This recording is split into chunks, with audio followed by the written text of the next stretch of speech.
행전 2장 1절에서 4절을 보겠습니다.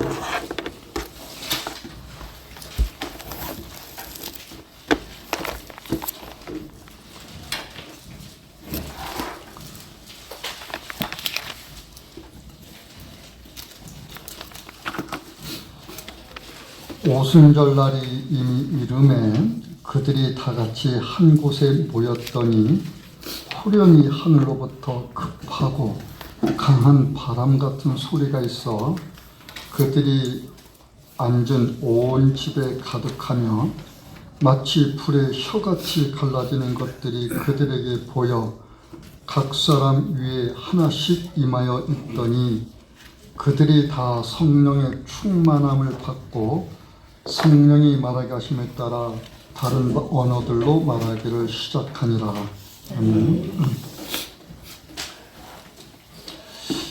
오전 설교에서 하나님께서 내 마음에 합한 사람, 내 마음에 맞는 사람이라고 했었을 때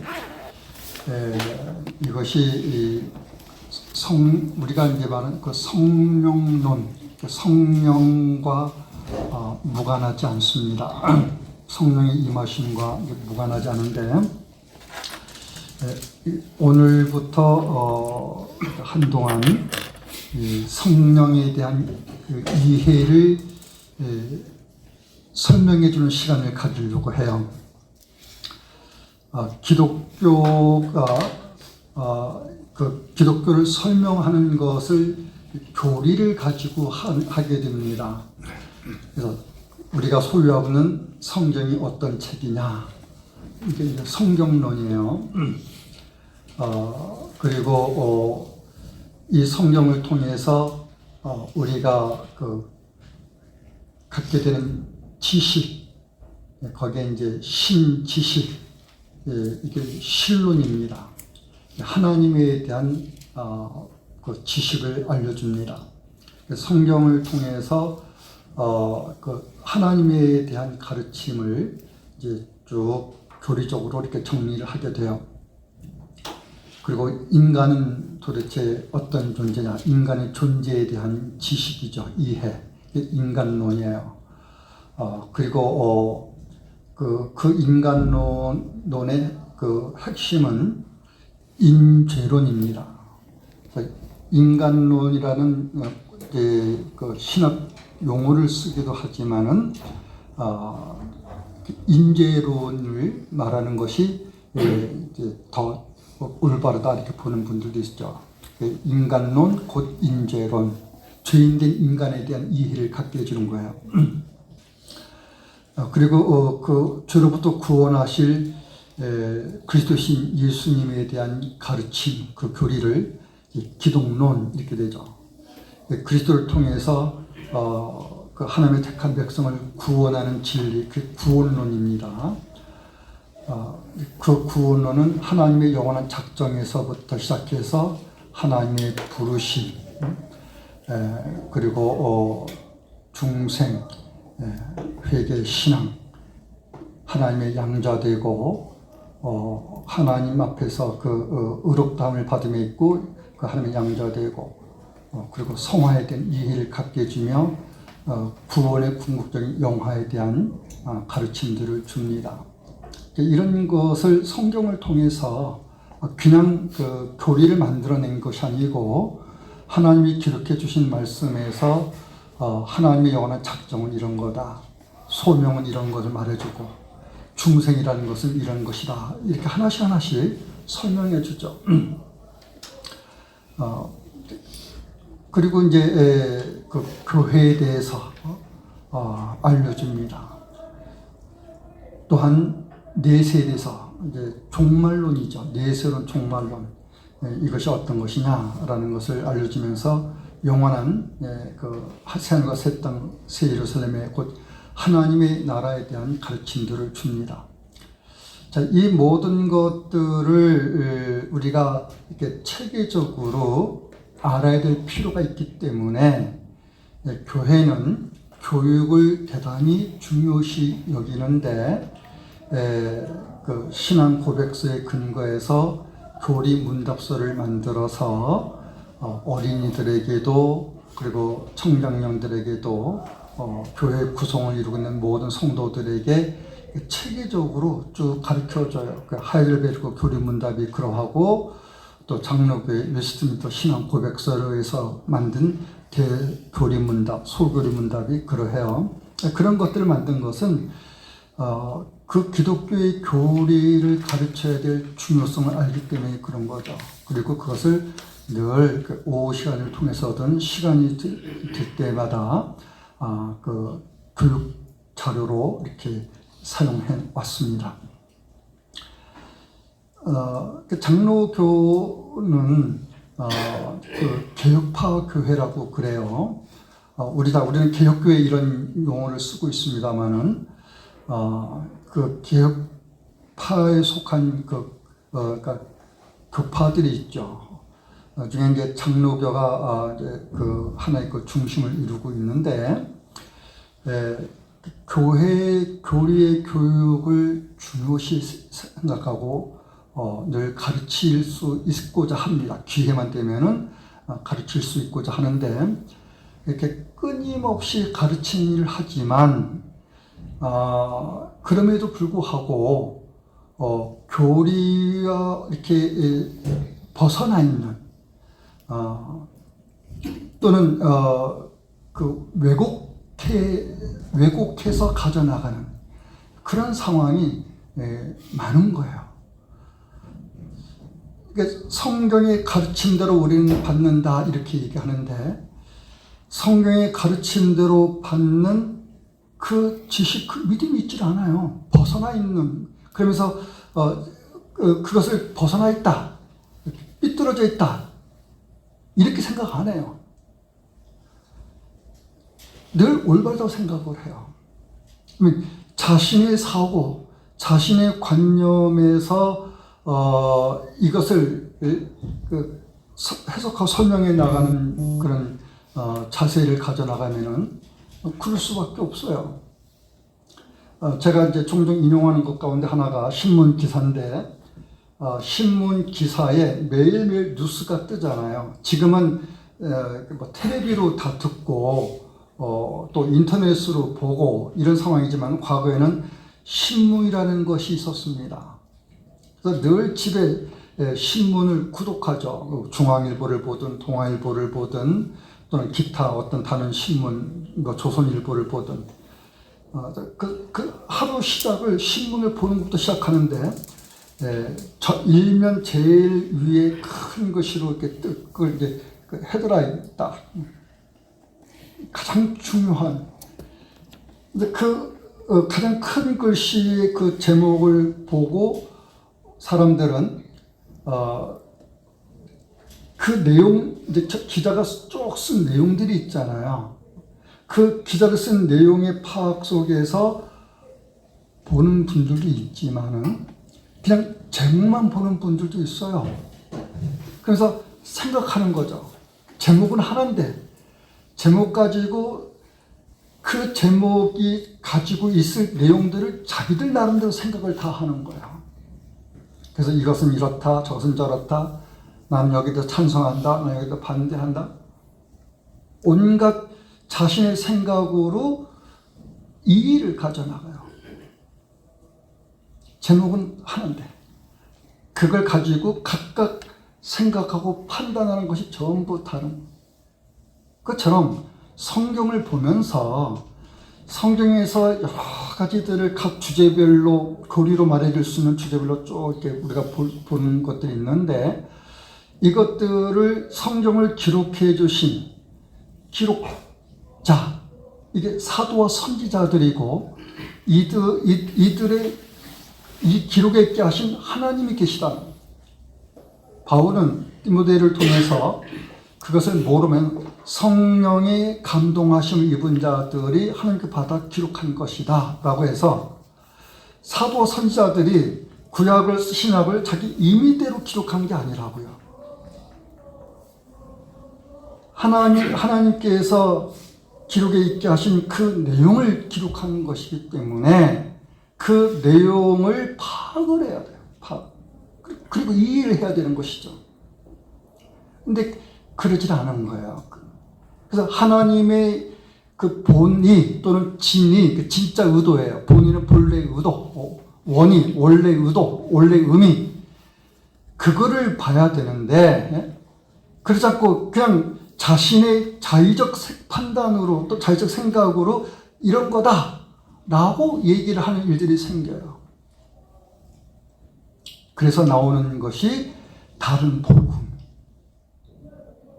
그 다른 복음에 의해서 이단이 말해지고 사이비 종교가 있게 되고 그런 상황이 되는 거죠. 또는 삐뚤어진 왜곡된 기독교가 생기는 거예요. 우리는 우리 교회를 부정교회를 왜곡된 교회, 사이비 교회 여러분 그렇게 생각하냐? 그러면 여러분 여기 오시면 안 돼요. 사이비 오면 안 돼요. 사이비 종교에 오면 사이비 신자밖에 더 되겠습니까?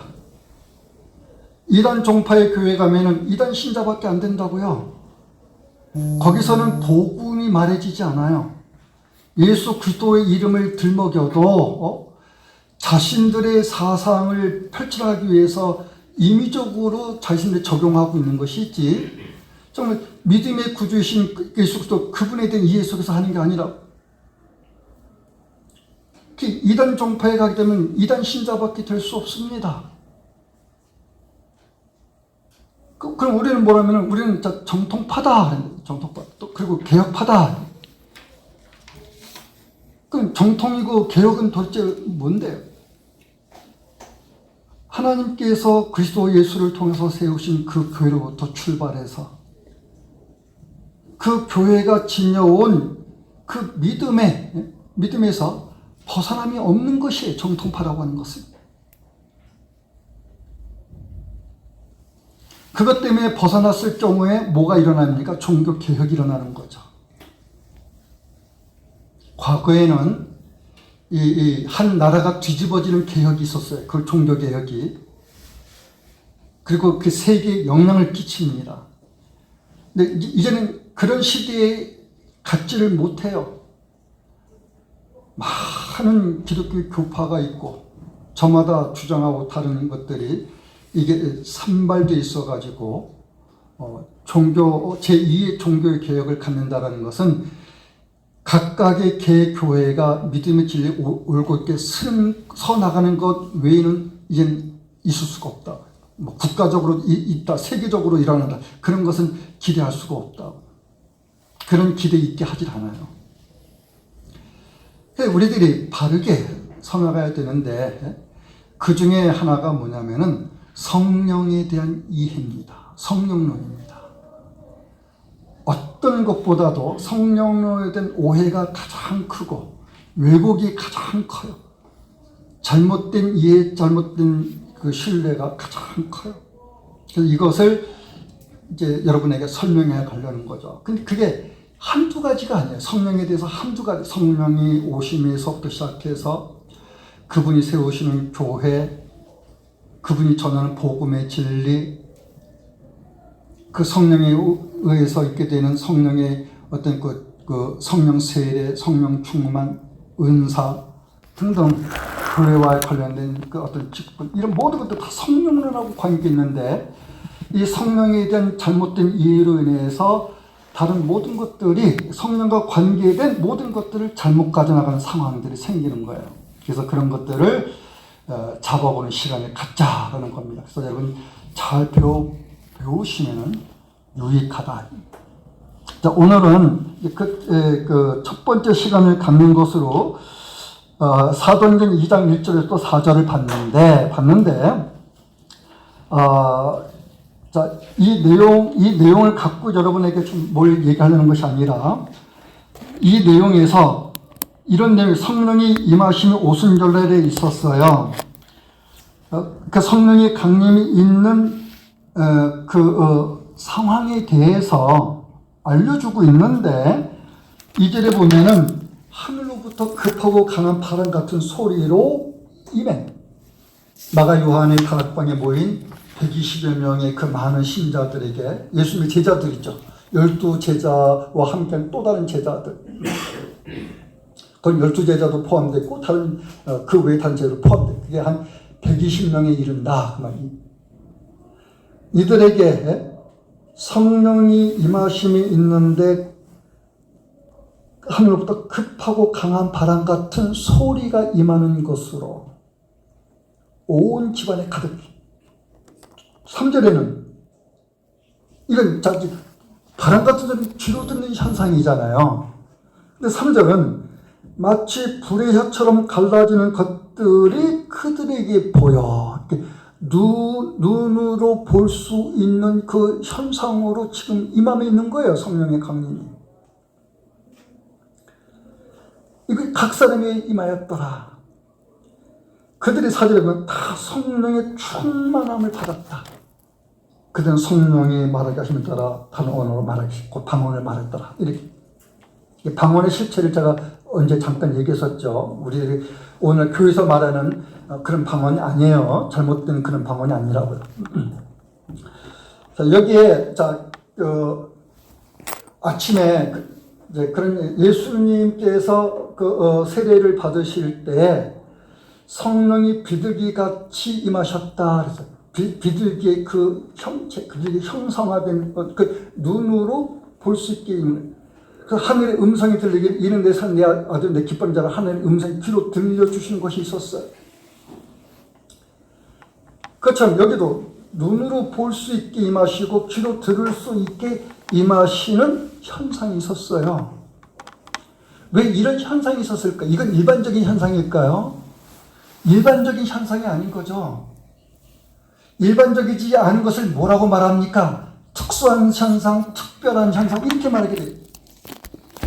일반적으로 늘 일상으로 있어지는 일이 아니고 한 번의 사건이야. 단 이례적인 사건.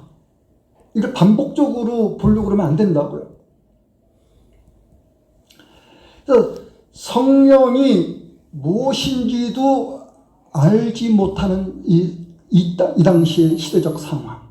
우리는 알죠. 왜? 배웠으니까. 아침에도 3일차 하나님 설명했잖아요. 설교 속에. 그걸 존재론적으로, 경륜적으로 또 분리해서도 설명도 해나가고. 우리는 그런 것을 끊임없이 듣기 때문에 이제 이해를 하고 알지만은 지금 예수님과 그 사도 시대 이 당시에서는 예수님이 전해주시는 말씀을 듣고 사도들이 이야기해주는 말을 듣는 그 사람들에서 한정되잖아요.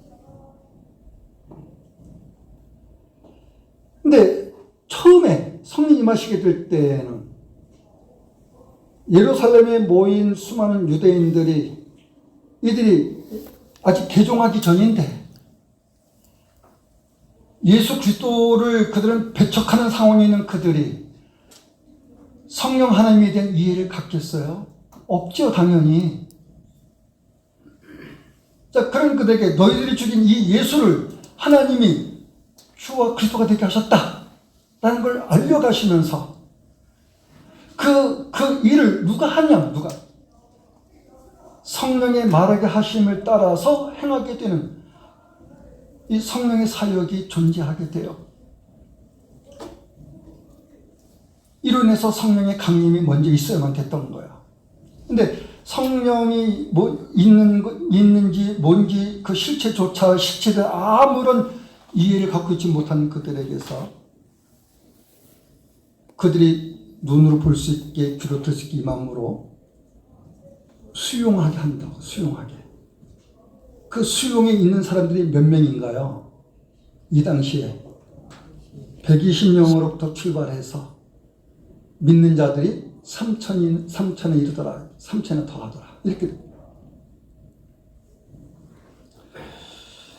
자, 근데 제가 말하는 취지는 뭐냐면은, 자, 이런 기록이 있으니, 자, 성령에 대한 이해를 어떻게 하냐면, 성령을 손으로 만지듯이, 눈으로 보듯이, 겪으려는 생각을 갖는 거야.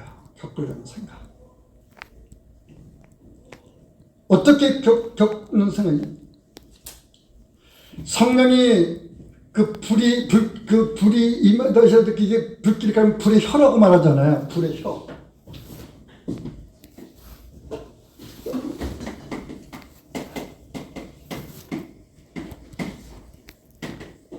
이에서 자, 우리가 첫 번째 시간을 갖는데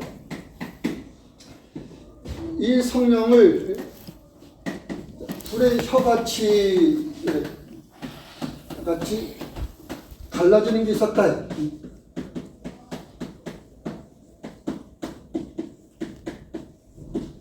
했을 때 이 불이라는 게 있잖아요. 이렇게 활활 타오르는 이거를 불의 혀라고 부릅니다. 갈라지는 그 불의 혀같이 눈에 보이는 이 현상 속에서 그러면 이거를 불해서 쓸 때 이 불이 갖는 특성이 뭔가요? 뜨겁다는 거예요. 뜨겁다. 뜨겁다. 오늘 우리들도 성령을 받는데 성령을 받는 우리들이 성령이 내게 임하셨다는 것을 체험하고 싶어 하는 거예요. 체험하고 싶어요. 경험해보고 싶은 거예요. 그럼 어떻게 경험해지는 거냐 했었을 때 성령이 내 안에 임해서 성령의 불이 임한다고 생각해요. 성령의 불로서 성령이 임한다 이렇게 생각해요. 내 마음이 뜨거워지는 이 경험을 갖고자 해요.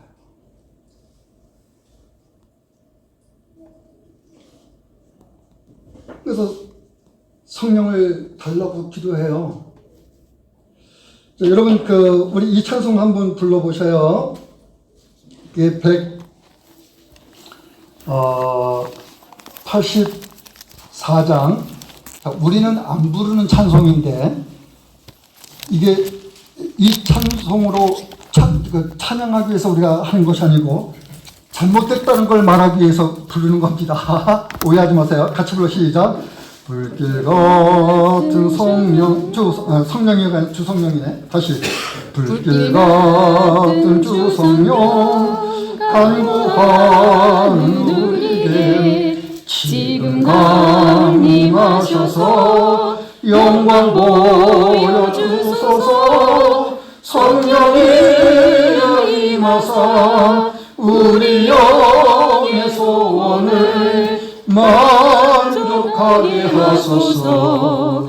기다리는 우리에게 불로 충만하게 하소서.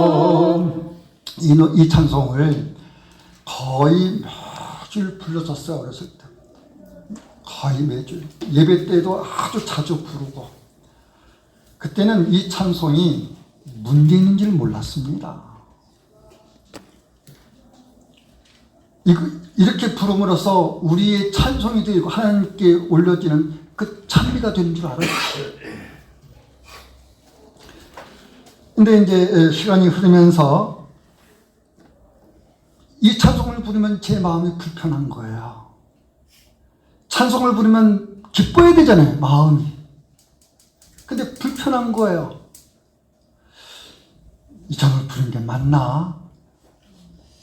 이게 예배 찬송에서 불려야 될 찬송인가? 늘 고민되는 거예요. 근데 이 찬송가 있잖아.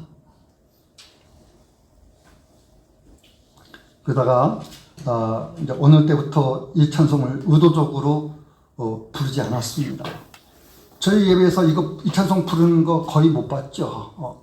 옛날 분들은 봤을 거예요. 그러나 언제부터 중단했다고. 이 찬송만 하면 성령을 불길 같은 성령 간걸 우리에게 지금 강림하셔서, 아침에도 말씀드리자면은 성령의 강림이 여러분에게 있어야 될 일이냐고. 여러분에게 성령의 강림이 여러분에게 이미 있은 일인데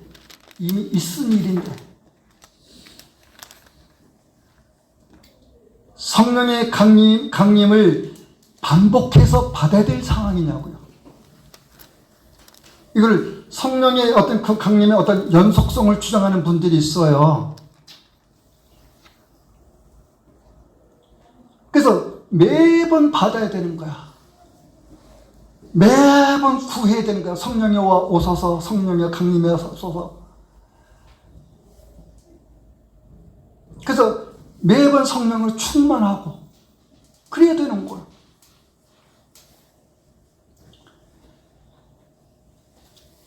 지금 강림하셔서 이 찬송은, 이 불같이 주 성령은 예배용 찬송으로는 아주 부적절합니다. 이건 예배에 참여하는 신자들이 부를 수 있는 찬송이 아니에요. 그럼 누가 부를 수 있는 거냐? 구도자예요. 전도용, 이게 복음송에 해당되는 거예요. 전도용 복음송. 아직 예수 그리스도를 영접하지 않은 사람, 성령의 임하심에 있지 않은 사람, 그들에게 이 찬송이 불려줄 수 있어요. 전도용으로, 구도용으로. 여러분, 후렴, 성령의 임하사 우리의 소원을 만족하게 해달라. 성령이 임하실 걸 기다리는 우리에게, 성령 기다리는 걸 와주세요 하고. 근데 어떻게? 불로 충만하게 해달라. 그러면 이게 그렇게 노래하는데 자기들의 마음이 뜨겁지 않으면 안 되잖아. 불로 충만하게 해달라고 하면서.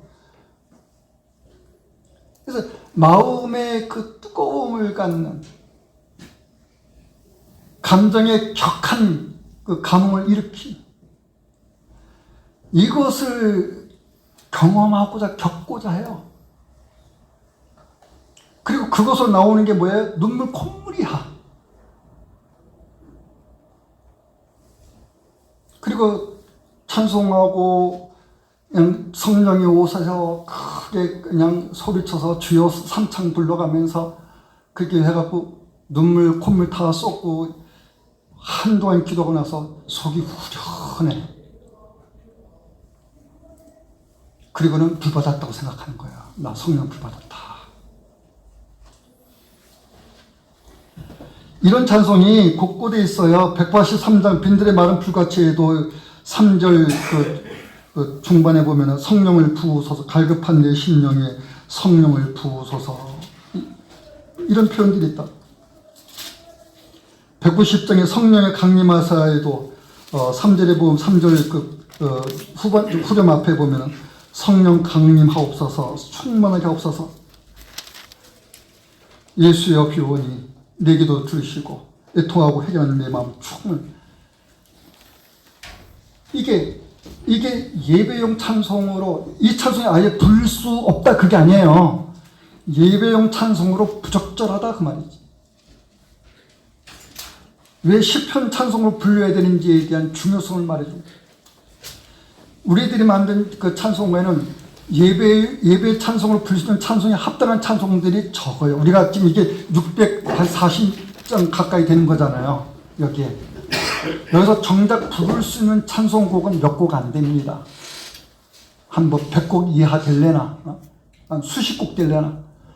나머지는 전부 이 복음송가의 개념 속에서 있는 거예요.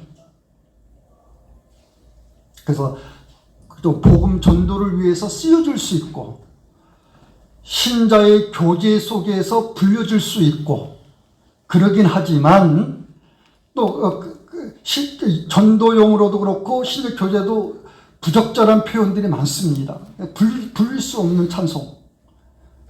그래서 불릴 수 있다 그러면 어쨌든 전도 때 쓰이기도 하고 성도의 교제 모임에서 불려줄 수 있기도 하고, 근데 예배용으로는 부적절한 찬송곡이 너무 많은 거야.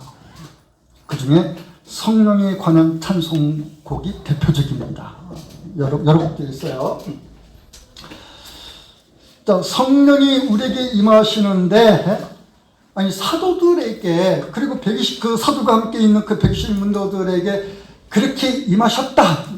아니 그렇게 임하셨으니 우리들에게도 동일하게 임하시는 거 아니냐. 여러분, 우리가 성령의 임하심의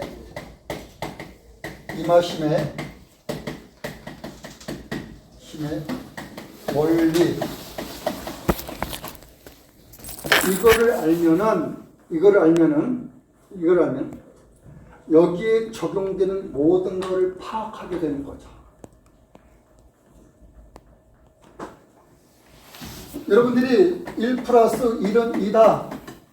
이거 알면은 이 덧셈의 원리, 곱셈의 원리, 먼저 옆에 뺄셈의 원리도 있겠네. 뺄셈의 원리, 곱셈의 원리, 나눗셈의 원리, 이게 법칙이잖아요. 연산 법칙이잖아요. 계산되는 법칙이잖아요. 이 원리에 의해서 어떤 답이 나오는 이 결과, 이거 여러분이 받아들이게 된다. 원리를 알면 이 원리에 의해서 오늘 우리에게도 성령의 임하심이 있다는 것을 알게 된다.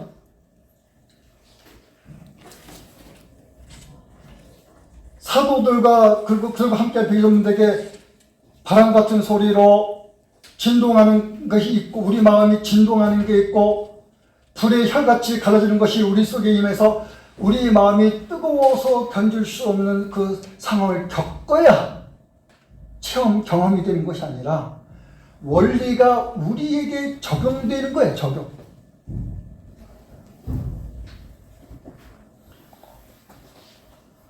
근데 늘상 성령을 달라고 기도해요. 성령을 이미 성령의 사실은 원리적으로 뭐예요? 원래 성령이 임하시면 성령이 충만해 있는 거라고. 원리적으로 성령을 받았는데 성령이 빈약해 있어. 말이 안 되는 거예요. 그리고 이것을 반복적으로 계속 부어줘야 돼. 그 부어져야 된다는 건 뭐가 되는 건가요? 성령이 갈급함이 있게 되는 건데, 즉 우리가 우물로 말하면 물이 다 빠져나간 거라고. 채워져야 되는 상황이 되는 거예요. 이런 식으로 성령의 존재를 이해한다고 여러분들보다도 우리네 주변에 있는 기독교 신자들이. 그래서 항상 성령의 부어짐을 원하고 성령 충만하게 해달라고 그러고,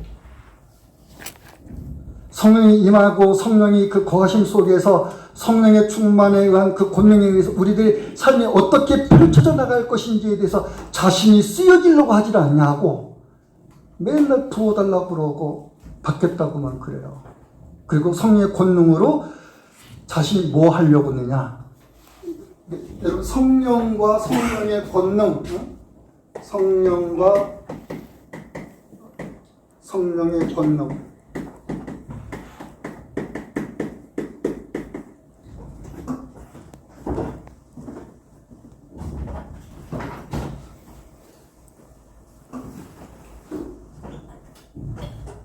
우리는 성령을 받겠다고 해서 성령을 구하는데, 그 성령을 구해서 우리가 성령을 받은 것을 우리가 생각하는 건 뭐냐면 권능이야.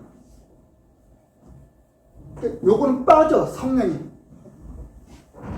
성령을 구해서 성령의 권능 있는 자가 되려고 그래요. 권능이라는 이게 말이 우리가 즐겨 쓰는 말이 능력이잖아요. 또 다른 것은 힘이야. 힘, 파워야. 성령으로 내가 힘이 써지려고 그래. 그럼 여러분이 다 누가 돼야 돼요? 뽀빠이가 돼야 돼요. 그리고 그 뽀빠이가 힘이 유지되려면은 만화 영화에 나올 때마다 뭘 먹어요? 시금치를 먹어야 돼. 그래서 매번 시금치 먹어서 힘이 세지려고 하는 이런 생각을 갖는다고, 여러분. 이거 아니죠. 성령의 임하심은 이분 자체가 누군데요? 이분 자체가 권능자이신데, 이분 자체가. 근데 성령을 달라고 하고 자신이 성령의 충만하다고 생각하면서 자신은 권능 있는 자로 여겨. 가지고 그래서 이 권능 가지고 어디다 쓰려고 그러느냐? 자신의 소원을 성취하는 것에, 내가 기도하는 것에 응답받는 것으로.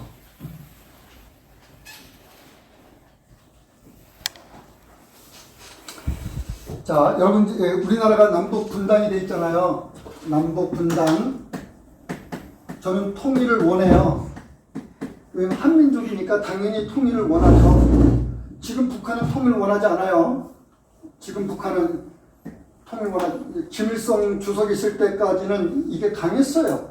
그래도 우리나라는 우리나라의 통일, 북한은 북한들의 통일. 근데 점점 이제 지나서 뭐 김정일도 지나고 지금 누굽니까? 그 누구죠? 김정은 맞나요?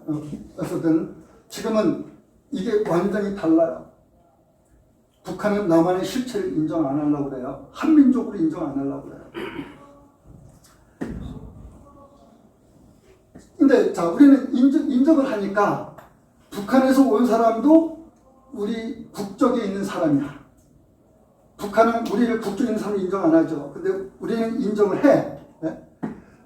근데 갈라져 있으니까 통일을 원해서 3.1절이나 뭐 저기 8.15 때가 되면은 교회마다 난리야.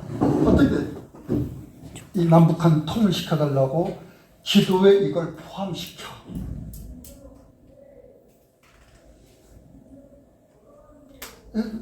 남북 통일이 최대의 기도의 그 간구 내용이 하나야.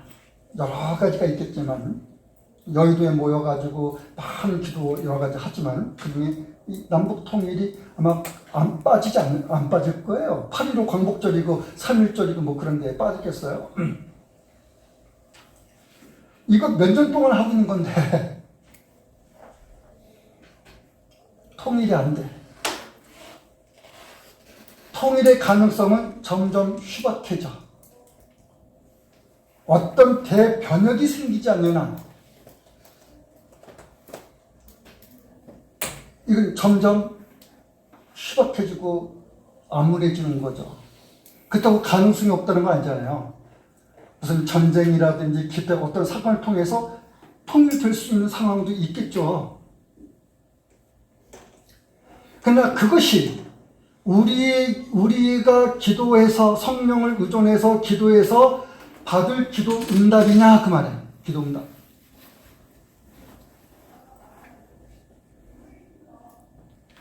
우리가 성령을 의존해서 함께 기도하는 응답은 이루어진다. 100% 이루어진다. 전적으로 이루어진다. 두 번째로 이루어지는 거 있을 수도 있고 이루어지지 않을 수도 있다. 1, 2번과 어느 걸까요? 하나님이 우리에게 기도에 있게 하셔서 성령을 의존해서 우리가 기도하는 그 기도의 응답은 이루어진다. 하나님이 이루신다. 일부는 이루시고 일부는 이루어지지 않게 할 수도 있다. 않을 수도 있다. 어느 건가요? 2번이요. 1번이죠. 1번. 근데 자 2번에 이루어질 수 있다, 이루어지지 않을 수 있다를 합리화시켜. 이루어져야 되는데 의존해서 하나님을 의존해서 기도했으니까 하나님이 들어주시옵소서 하고 그냥 주여 삼창하면서 했다고. 하루도 뭐 이틀 3일 하고 어떤 때는 뭐 1000일간도 했다고. 근데 안 이루어졌어요. 그런 말한 거예요. 의인의 강구는 역사하는 힘이 큰데 왜 이루어지지 않는 거냐? 잘못된 기도에 있었으니까. 그러니까 기도의 내용이 잘못된 게 아니라 기도하는 뭐가 잘못됐다라는 거예요. 만약 기도의 내용이 잘못됐으면 이 기도 하면 안 되지. 기도의 내용이 잘못돼서 안 이루어졌다 하면 뭐 믿음이 약해져서 그러기도 하고 그 다음에 가장 많이 쓰는 게 뭐예요? 의심하지 말고 하나님이 들어주실 거야. 믿는 대로 될 거야. 라고 기도해야 되는데 네?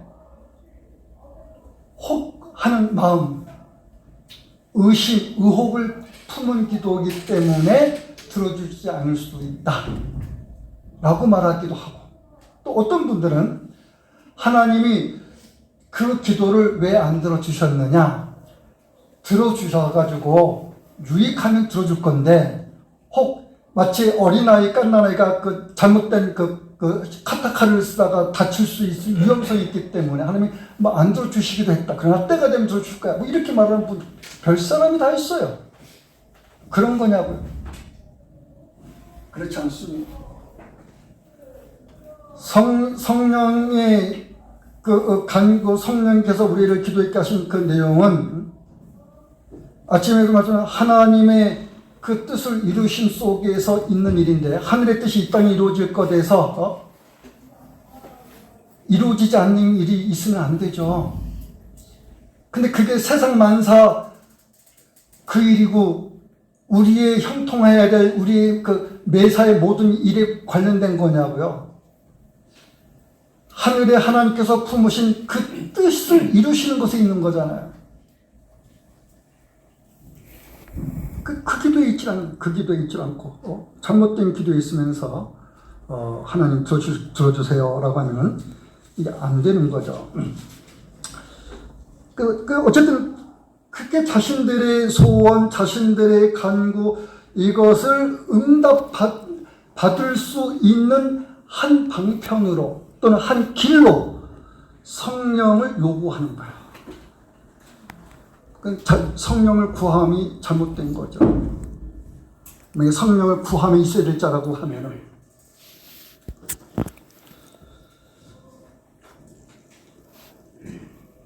요한복음 14장으로 좀 가보겠습니다. 요한복음 14장 14장의 2절부터 보셔요. 12절에 내가 진실로 진실로 너희에게 이르노니 나를 믿는 자는 내가 하는 일을 그도 할 것이요 또한 그보다 큰 일도 하리니 이는 내가 아버지께로 감이라. 너희가 내 이름으로 무엇을 구하든지 내가 행하리니 이는 아버지로 하여금 아들로 말미암아 영광을 받으시게 하려 합니다. 자, 여기서 여러분 눈이 번쩍 뜨는 게 하나가 있는 거예요. 전반절에 무엇을 구하든지 내가 행하리니, 무엇을 구하든지. 14절에도 내 이름으로 무엇이든지 내게 구하라. 구하면, 그러면 내가 행하리라. 내가 들어주겠다. 이렇게 봅니다. 그래서 여기 무엇이든지 어떤 거든지 다 이렇게 생각하는 거예요. 내가 원하는 모든 것, 내가 바라는 것, 내가 소유하고자 하는 모든 것. 근데 이게 그런 거냐? 여러분 요한일서 5장 14절로 가보세요.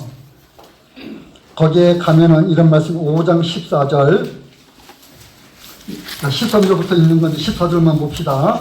거기에 14절 15절 봐요. 거기 보면은 그를 향하여 우리가 가진 담대함이 이것이니, 그게 뭐냐? 그의 뜻대로 무엇을 구하면 들으심이라. 자, 듣는데 무엇대로? 그분의 뜻대로 구하면, 그분의 뜻대로 구하면 그것이 무엇이든지 그런 얘기라고. 그분의 뜻대로 구하는 그걸 말하는 거라고. 그것을 너희가 구하면 들으신다.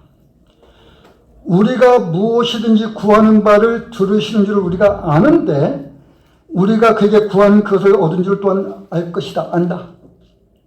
네, 이렇게 구한다, 얻는다 라는 것에 대해서 그 구하고 얻는 게 뭐예요? 이거라고요. 그의 뜻. 그의 뜻대로 구하는 그것을 너희들이 구하면, 하나님께서 하고자 하시는 일이잖아요. 그러니 하늘에 품으신 그 뜻이 이 땅에 이루실 것, 그 말씀하는 거예요. 우리가 구하는 어떤 거든지, 뭐 밥 달라, 차 달라, 아파트 달라, 그거 아니라고요. 남북 통일시켜달라, 이게 우리의 그 간과는 소원에 있는 내용이 아니라고요.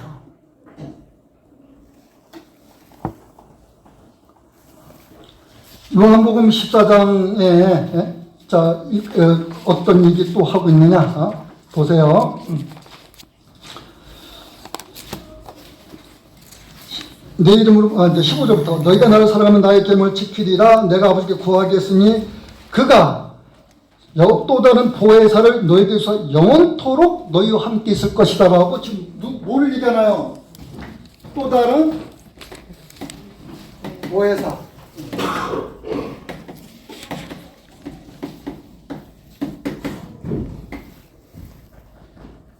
보혜사가 있는데 또 다른, 그러면 이 또 다른 뭐냐면은 전혀 다른 성적인 개념에서 말하는 것이 아니고 예수님이 그동안 제자들과 함께 해 오셨어요.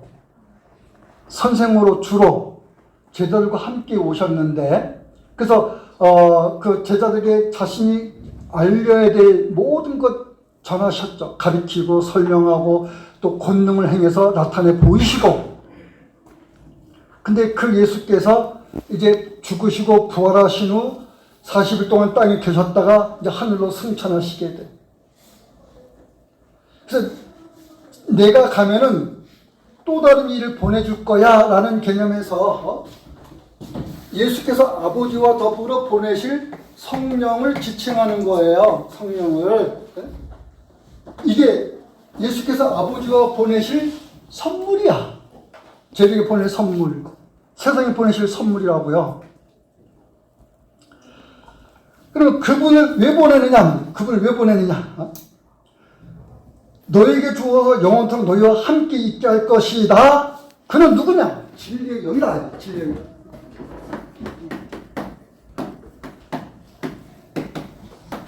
성령을 보내주시는 것은 그분이 진리의 영으로서 제자들에게 있는 그들의 그 지식, 그들의 믿음을 강화시켜 나갈 뿐만 아니라 굳건히 견고히 세워나가시고 그 제자들에게 또 다른 자들이 믿음을 더해서 한 무리를 이루게 하신다고. 그러니까 성령은 제자들이 사도로서의 그 해야 될 복음의 그 증언에 있게 되는 그 일을 가지고 말씀하는 거예요. 성령이 하시는 일이 너희에게 임하셔서 너희를 가지고 하는 일이 이거야 하라는 거예요. 그러면 진리를 증거하시는 분이시다. 진리. 우리의 소원은 통일 거기 있는 게 아니에요.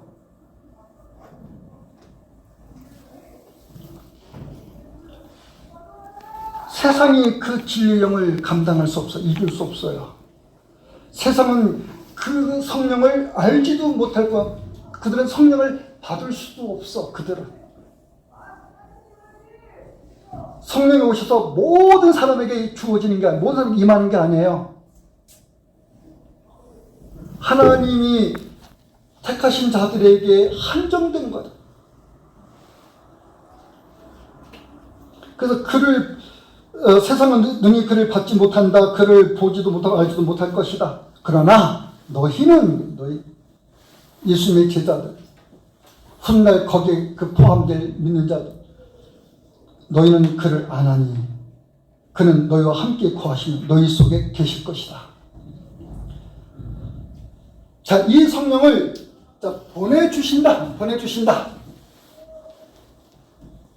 그래서 성령이 그렇게 오시는 거니까 성령을 보내주시는 아버지의 그 뜻에 따름에 있는 그 성령을 받음에 있는 자들이 여러분이라는 개념, 그 이해를 가져야 될 거 아시겠어요?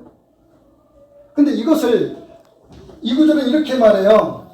18절에 내가 너희를 고아와 같이 버려두지 아니하고 너희에게로 오리라. 조금 있으면 세상은 다시 나를 보지 못할 것인데 너희는 나를 볼 것이다. 이는 내가 살아있고 너희도 살아있을 것이다. 살아있겠습니다. 그래서 예수님이 하늘로 올려가시지만 그분은 아버지와 함께 하나님의 영이요 그도 영이신 성령님을 보내셔서 자, 하늘로 올려가신 이 지상에 남아있는 제자들은 지금 어떤 상태로 표현해주고 있는 건가요? 고아와 같다는, 고아와 같다. 그런데 너희를 고아와 같이 버려두지 않겠다라고 얘기하는 거예요.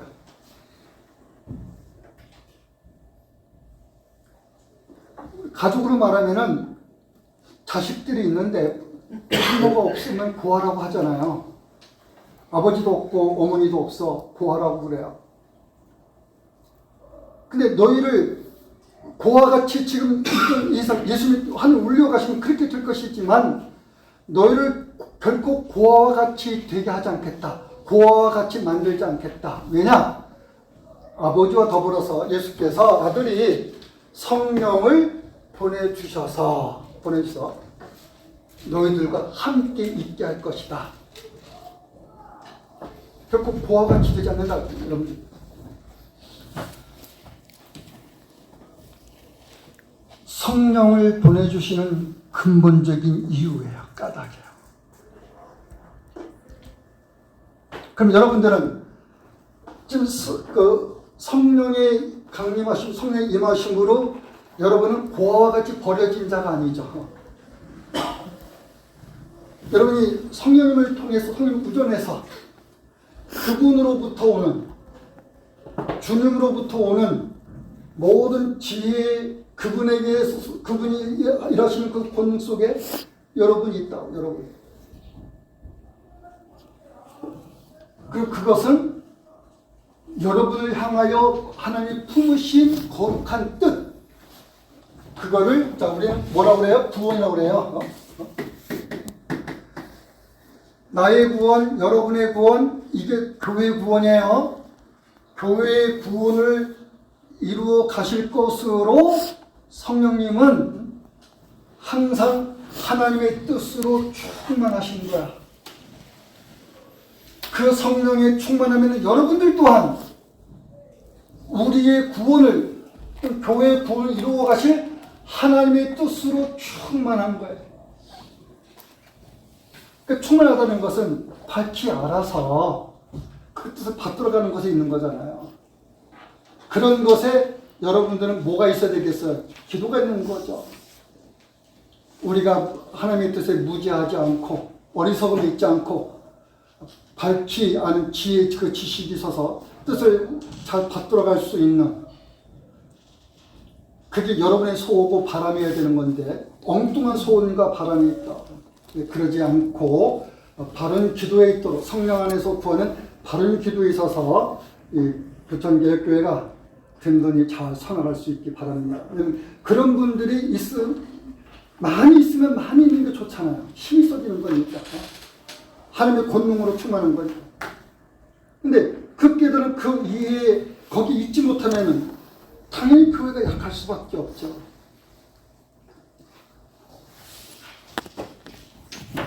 세월은 흘러가고 우리가 나이는 먹지만 교회는 약하여졌을 게 아니잖아요. 여러분 잘 교회를 잘 세워나가시기 바랍니다. 기도하겠습니다. 주님 감사합니다. 성령에 대한 올바른 이해를 갖고 교회가 든든히 선하게 주옵소서. 진리의 신, 영이신 성령을 따라 교회 또한 진리의 그 지혜와 그 지식으로 충만한 교회가 되기를 원합니다. 성도의 믿음이 여기 있습니다. 예수님 이름으로 기도합니다. 아멘.